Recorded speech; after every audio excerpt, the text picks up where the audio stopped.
bienvenue dans du 5 km à l'Ultra Trail, le podcast qui t'aide à progresser en trail avec méthode, plaisir et confiance. Et cela quel que soit ton niveau. Attention, 3, 2, 1, c'est parti! Allez, salut les amis, bienvenue dans ce nouvel épisode du 5 km à l'Ultra Trail. J'espère que vous avez la forme, que tu as la forme en ce début de semaine, voilà, avec moi. Que ton week-end s'est bien passé. Alors le mien, il a été pluvieux, il a été, toute la semaine d'ailleurs, hein. La semaine dernière a été compliquée. J'avais pris un petit peu d'avance sur les épisodes, donc ça s'est pas vraiment vu, mais ça a été compliqué, notamment, dans l'entraînement. Et il faut accepter, et j'ai du mal moi aussi à l'accepter, que parfois tu fais des bonnes semaines d'entraînement comme il y a 2 semaines, comme la semaine dernière avec, il y a 2 semaines pour toi du coup avec 70-80 km pour dire un ordre d'idée, hein, juste ça, mais c'est juste une conséquence les kilomètres, mais pour te dire que j'ai fait 5 sorties, j'ai été régulier, j'ai pas mal enquillé, et puis la semaine dernière, bim, je crois que j'ai couru 10 bornes. Je suis sorti une seule fois parce que j'ai pas pu sortir plus que ça.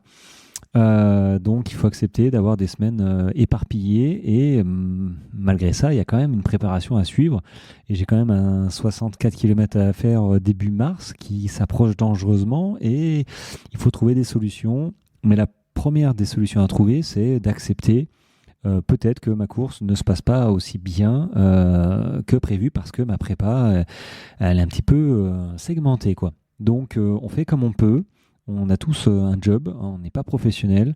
Alors oui, certains nous diront que si on veut on peut, c'est exact, si on veut on peut, mais il y a parfois où on n'a pas envie non plus de sortir à la frontale sur des routes goudronnées avec des chaussures de trail à 21h dans un endroit qu'on ne connaît pas, ce genre de choses. Ça fait partie, le mental fait partie aussi de l'acceptation d'une future réussite. Alors j'accepte que en ce moment, j'espère que cette semaine va mieux se passer. Je pense que c'est évident parce que j'étais pas à la maison, j'avais des problèmes de santé dans la famille, pour rien vous cacher, hein, la grand-mère à 96 ans qui tousse, qui a la grippe, mais bon, elle se soigne et apparemment tout va mieux. Donc, je vais pouvoir reprendre mes entraînements. Vous savez tout, hein, j'étais sur Toulon. J'ai eu 2 jours de beau temps, après bim, pluie. Bon, Toulon, ça a bien changé quand même, hein. Qu'est-ce que je voulais te dire aujourd'hui ? Écoute, un petit peu rebondir avec ma publication d'Instagram, hein, avec mon titre « Ton trail se joue comme ma newsletter ». Hein. Ton trail se joue le lundi à 7h. Hein, et ne se joue pas le samedi, dossard ou dimanche, hein, ou le vendredi si tu fais un ultra. Généralement on part un peu tôt. Ton trail, hein, ton futur trail ne se joue pas le samedi, dossard sur le ventre. Non, les amis, il se joue bien en amont. Il se joue le lundi matin, ça se tombe bien. On est le lundi matin, si tu m'écoutes, hein, cet épisode sort le lundi à minuit, comme pas tous les jours. Tous les 2 jours maintenant. Je souffle un peu quand même, hein, au bout de 580 épisodes. Mais il sort tous les jours de publication à minuit parce que vous êtes quand même pas mal à m'écouter la nuit. Et ça, c'est top. Je me lève le matin, bim, il y a 70 personnes qui m'ont déjà écouté la nuit. Et la France travaille aussi la nuit. Hein, ces travailleurs, j'ai envie de dire, un petit peu de l'ombre que personne ne voit, mais on est quand même un petit peu, je me place pas plus dedans, mais oui, moi aussi j'ai travaillé aussi la nuit dans la marine nationale, donc c'est pour ça que j'envoie ça à minuit. Alors après, attention, faut publier aux bonnes heures. Non, on s'en fout en fait, faut publier aux heures qui arrangent certains. Donc je publie toutes les publications à minuit. Voilà, lundi, mercredi et vendredi. Ça va être un petit peu mon calendrier éditorial sur ce podcast.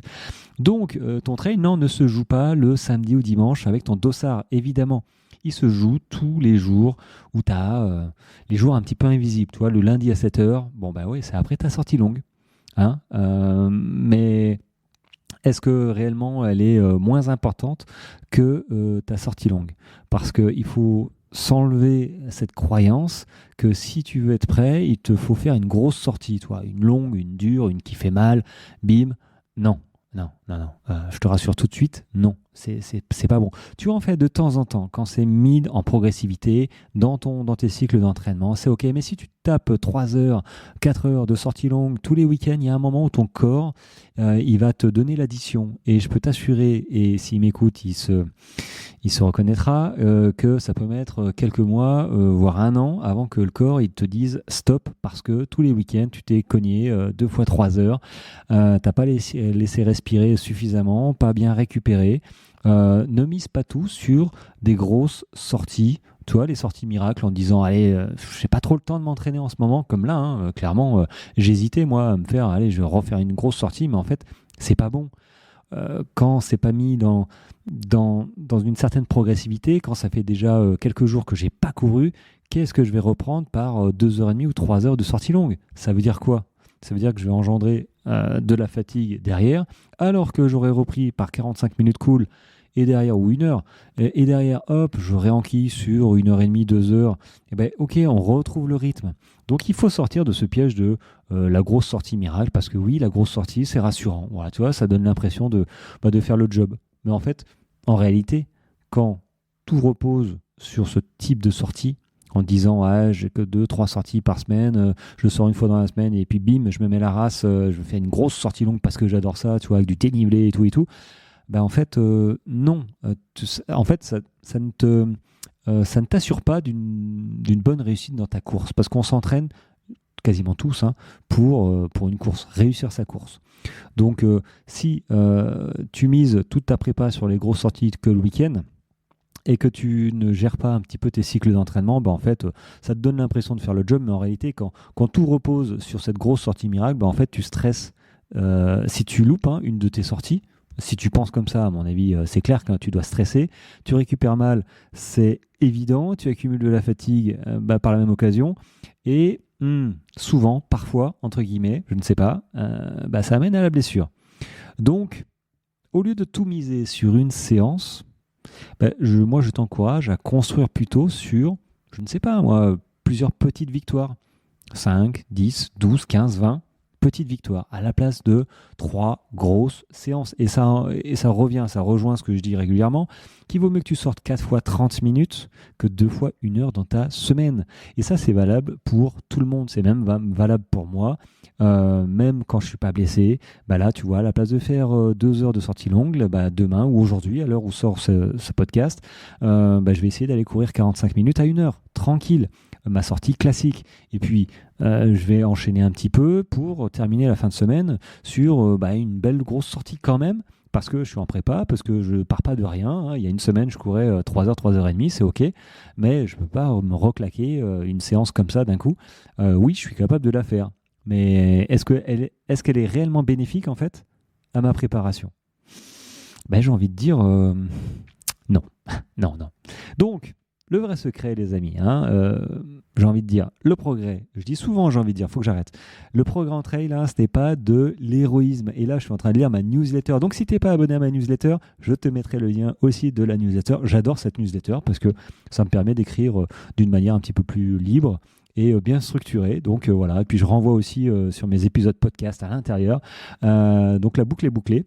Mais si je t'encourage, moi, à lire pour garder une trace, parce que c'est vrai qu'on écoute, mais peut-être que c'est bien aussi de lire.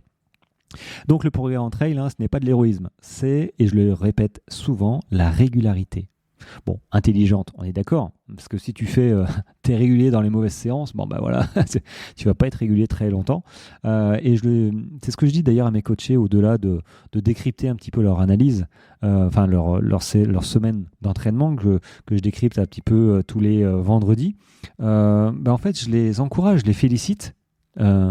Juste pour être régulier. La régularité est le premier facteur de réussite sur une course. Alors oui, régularité intelligente, on est d'accord. Mais des séances simples, répétées, bien placées, souvent courtes, parfois pas forcément bien faites, on va dire imparfaites. Même si je pars du principe que à partir du moment où tu lèves ton cul et que tu mets tes baskets, t'as gagné, tu vois. Et souvent, on est hyper content à la fin de la séance en disant « putain, j'ai bien fait de me lever le cul, j'étais pas motivé, je me suis vraiment fait violence pour y aller, et bim, j'ai adoré. » Tu vois, ça arrive tout le temps, ça. Et ça, c'est cool. Parce que du coup, quand ça réarrive, Ça se représente parce que tu n'es pas en forme, bah, tu penses à tes anciennes séances et tu dis, ah ouais, non, allez, j'y vais parce que je sais que derrière, ça va être cool. Même, tu vois, même 40 minutes, même sans sensation, pardon, waouh, même quand tu doutes, fais tes séances comme ça. C'est ça qui va te rendre solide physiquement et beaucoup plus en fait aussi mentalement. Alors beaucoup plus peut-être pas, mais aussi mentalement. Tu travailles, le mental, ça se travaille pas par une séance de visualisation à une semaine de ta course. Ça se travaille dans les sorties longues. Les sorties où tu n'as pas envie, les sorties où tu as envie aussi, mais du coup le mental est un peu plus enjoué. Les jours après les grosses sorties, les week-end shocks, ce genre de choses, les petites et grosses sorties, ça se travaille tout le temps. Donc la semaine, c'est pas évident de faire simple et efficace. Moi, ce que je peux te dire, te conseiller, par exemple, c'est ce que je dis dans la newsletter, si tu veux avancer sans te cramer, retiens juste ça. Tu as 3-4 sorties dans ta semaine, bah, tu mises une endurance fondamentale pour construire ton moteur, répéter très très régulièrement, une séance de qualité pour progresser plus rapidement, vraiment, et séance de qualité, ça dépend ce que tu prépares. Cardio, fractionné sur du plat si tu prépares une course avec peu de dénivelé, de la vitesse, tu vois, ou séance de côte, sortie longue, fartlek, si tu prépares des trails avec un petit peu de dénivelé, voire beaucoup de dénivelé, ce genre de choses. Et allez, peut-être une séance de renforcement dans les 3. Pour durer et éviter la blessure. La séance de renfort, les amis. Je dis ça, mais je vais m'y mettre maintenant, c'est dit. Là, on est le 19 janvier, bim. Je reprends un peu les séances de renfort parce que je suis un mauvais élève là-dessus, malheureusement, et je vais le faire. D'ailleurs, je vais faire ce que je donne à mes coachés, c'est-à-dire faire quelques gammes pendant les sorties. Donc voilà, et le reste, à part ces 2-3 sorties, bah, c'est que du bonus. C'est pas une obligation, sauf si ça dépend de ton niveau, ça dépend de tout plein de trucs, mais voilà, la base, c'est ça. C'est construire simplement pour avancer d'une manière, on va dire, bien construite et surtout répétée. Il faut que tu arrives à être régulier. Et la régularité dans des séances mal placées, trop dures, trop difficiles, bah en fait, ça ne tient pas. Donc voilà, moi, ce que je te conseille cette semaine, c'est de mettre en place tes 3-4 sorties peut-être, simple, efficace, bien placé, sans faire des trucs trop compliqués si tu ne te sens pas, pour répéter les efforts et pas tout miser sur une grosse sortie, un gros fractionné, je vais y arriver, un gros fractionné où derrière, ouais, t'as enquillé 20 fois 400 mètres à fond, mais derrière, il te faut 4 jours pour récupérer, quoi. Et au pire, tu commences à avoir mal au tendon d'Achille, à quelque chose, bah là, du coup, ta semaine, elle est râpée. Donc, ce que tu dois viser vraiment, pas être mort, tu vois, mais fier à l'entraînement. Alors oui, il y a des séances où c'est bien d'avoir senti que tu as bien envoyé. Mais il ne faut pas que ce soit toutes les séances comme ça. Donc, il ne faut pas être mort, mais fier de ce que tu fais. Et arriver sur la ligne de départ en te disant, je sais pourquoi j'ai fait chaque séance. Quasiment. On n'y va plus au doigt mouillé. Je suis prêt et je peux aller au bout. C'est exactement, moi, ce que je veux pour toi, pour mes coachés, pour tout le monde, pour toutes les personnes qui me suivent et qui ne me suivent pas, mais bon, du coup, je ne les connais pas. Donc, voilà, il faut arrêter de bricoler un petit peu. Il faut commencer à réfléchir parce qu'on a toutes les informations qu'il faut pour bien faire les choses. Alors, on n'est plus dans les années 2000 où Internet venait de naître et on avait juste les magazines de jogging, tu vois, pour faire ces trucs. Bon, soit. Maintenant, on les a toujours. On les a toujours, j'allais dire ces torchons, mais pas tous quand même. On les a toujours. Mais là, maintenant, on a des gens comme moi, par exemple, qui te mettre sur le bon chemin, enfin que je juge bon chemin à travers mes expériences et mes formations, pour arrêter de bricoler tes entraînements, déculpabiliser, parce que oui, c'est normal de culpabiliser, parce qu'on est tellement entouré par les réseaux et ce que pensent les gens qu'il faut arrêter de culpabiliser, vraiment, surtout quand tu loupes une séance. Enfin louper, entre guillemets. Il faut finalement te demander si tu en fais trop ou pas assez. Et retenir in fine que si tu en fais trop, ça va se voir. Ça va se voir, tu vas le voir, tu vas te blesser, tu vas être crevé, tu vas louper ta course.